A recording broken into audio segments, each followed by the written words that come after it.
Hey moms and dads, I want to talk to you about something today, but it's not something that you're going to hear from your pediatrician or your child's therapist. We're talking about subluxation today, and this might be the missing link or connection in terms of looking at finding a solution to your children's eating, sleeping, gut, immune, digestive, behavioral, anxiety, ADHD, all of the processing disorders that we can talk about. This might be something that helps immensely. So I've got one ask for you guys today. If you know anybody, yourself, family, friends, who are dealing with a child that is having challenges right now, please share with them. That quick click might change somebody's life. All right, secrets aside, who is this for? If you're a mom, a dad, or a concerned family member that is looking at a child or a family of kiddos and they are not quite responding to the medicine or the therapies that you would like to see happening, if they're not quite getting that full natural health approach, or if you're going from the get-go saying, I want to go with a drug-free natural approach to healthcare for my kids, making sure that their nervous systems are functioning perfectly and allowing them to control the rest of their body, then this is for you guys. This is for you. Today, we're talking about subluxation and how it could be the missing link between the medications and the therapies and the results that you guys want to have. So if that nervous system is not processing and functioning and acting in the way that it's supposed to, it's very hard to get the desired outcomes that we see. So let's talk about the three main components of it and hope to shed some light on this situation so we have a better understanding overall. Let me share something with you. I have the unique position where I'm usually not the first person that people seek out. Usually when a parent comes and sees me, they have their children in 2 to 3 different therapies. They've seen 5 or 6 different doctors. They've had EEGs and EKGs and ABCs and DEFs and tests and blood work. So in talking to these parents and talking about the central nervous system and the way that it functions and talking about subluxation, learning more about it has really been that key in terms of helping them understand the connection with their children or their kiddos' gut problems and immune problems and sleep problems and behavioral problems, because if that nervous system is on the fritz, it's very hard to be calm and function and process normally. Subluxation has 3 major components. There is misalignment fixation, where that spinal column that protects the nervous system is not functioning properly. And it's not necessarily that the bones are stuck. They're not a crotchety old man. They're not all beat up in their bodies. They aren't crusty old people like me. Their joints aren't degenerating and their discs aren't bulging. So even though we're using that spinal column as our roadmap, it is the nervous system underneath that's being insulted when we lose that normal range of motion. Which brings us into the next part of it, that neurological component. There's neurological interference at these areas that aren't functioning properly. And when we put those two together, we always have a mix-up and an imbalance with the nervous system that we call dysautonomia. Dysautonomia is becoming a buzzword along with the vagus nerve. We'll talk more about those very soon, but we just want to get those out there. When we see that nervous system becoming imbalanced and overstressed, then it's going to alter motor tone, coordination. It's going to limit the gut and immune function, because remember, that nervous system, the gut, the digestive system, and the immune system create that triangle of a good, healthy body. Triangle is a very strong shape. If you've got all 3 of them working really well, you're a really strong person. If you don't, then, well, we get some problems. But it can also have influences on behavior and emotional health, because if we're looking at a nervous system that is overwhelmed and overstressed, the input coming in is going to be mixed up and garbled.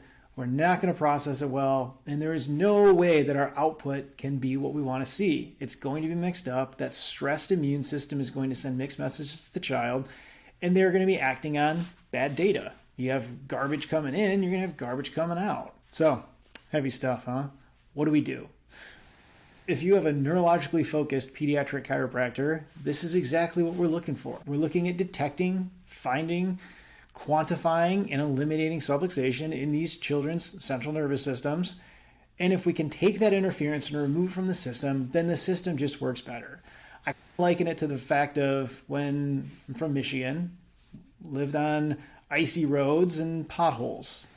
We had 2 main seasons. We had like summertime where it's nice, then we had pothole season, which technically pothole season was all the time. So maybe that's a bad one. I also live in the Caribbean, potholes everywhere. Just it's how it is. But if we think of our nervous system like a road and there's a bunch of potholes or interference in it, it makes it very difficult for cars or sensory information to travel along that road. If we can repair that interference, repair those potholes, smooth those pathways out, then that trip and that commute becomes so much easier. That information can flow and move so much easier without that interference. What do? How do we find this subluxation? Is it something that we just cover our eyes and toss a dart and pin the subluxation on the child? That's not a game. Let me show you. Real quick, I got 3 tools that I have more information on our website about. You can get into a 5 to 10 minute video of me talking all about them. But for the sake of time, check these out. We utilize a system called the Insight from CLA. And what it does is it helps us detect imbalances or irregularities or infractions, sticky parts, whatever you want to call it in the nervous system. It helps us detect subluxation. And it does it like this. Our first piece looks at thermography. Thermography is going to tell us what is happening with the autonomic nervous system comparatively from the left side of the nervous system to the right, and also from the top to the bottom. The second thing we look at is surface electromyography. SEMG is going to allow us to see what is that brain outputting. How much energy are we putting into just maintaining ourselves upright? And then the last one, and I think this is the coolest one of all, we look at heart rate variability. By placing 2 fingers within this pad, we can read pulse waves, and heart rate variability is everywhere. It's on your Apple Watch, it's on your Oura Ring, it's wherever.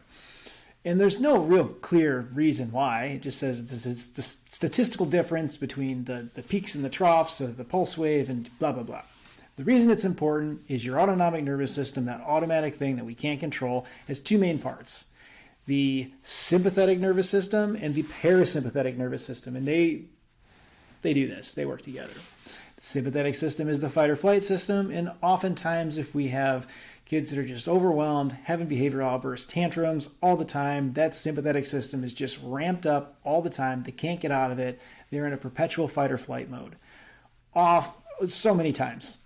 Once I hit this part, this topic, parents are like, that's it. Johnny's sympathetic mode. He is fight or flight all the time. Eyeballs like this. And then there's that parasympathetic system, which is where kids should be. It's where our bodies heal. It's where they function. It's how we create digestion, and it's how we assimilate nutrients and all of the normal functions that we should be having when we're not running for our lives from the sympathetic system. It is very important that both of them work well. We don't want to be ramped up to turn it up to 11 all the time. So with those 3 scans, we can identify specifically where subluxations are, how long they've been there, what the output looks like, and how we need to go about adjusting this child, and what approach we're going to take. Many times somebody will say, do you use this technique or that technique, or is it forceful, is it not forceful? It is 100% a collection of what works for the child. I am not trying to shoehorn anybody into one specific thing, but we figure out what works for them. Let me hit you with a call to action. If you got any questions, if you think this is preposterous, shoot a message down below. We can hash it out. It's all cool. I'm Big Boy. We're here to learn. Second, share this around. If you know somebody who this might hit home for, please share it with them. These connections that we make might make a huge difference in somebody else's life. The other thing, below we'll have some information on going a little bit deeper into subluxation. I just wrote a blog post about it, so you will see that on our website. And ask questions. I'd love to answer questions. If you have more pointed questions, you can go onto our website, sign up for a 15-minute phone consult. It is completely free. I'm not selling you anything. I just like to have a conversation to say, can I help your kid? How do I help your kid? How do we help your kid? If you're not in South Florida, I will find somebody around. I see people that come down from Orlando. I see people that come up from the Keys. We make it work for you guys. So give us a call. Let's have a conversation. Let's get your kids scanned. Let's get a plan. Let's make them better. I'll see you soon.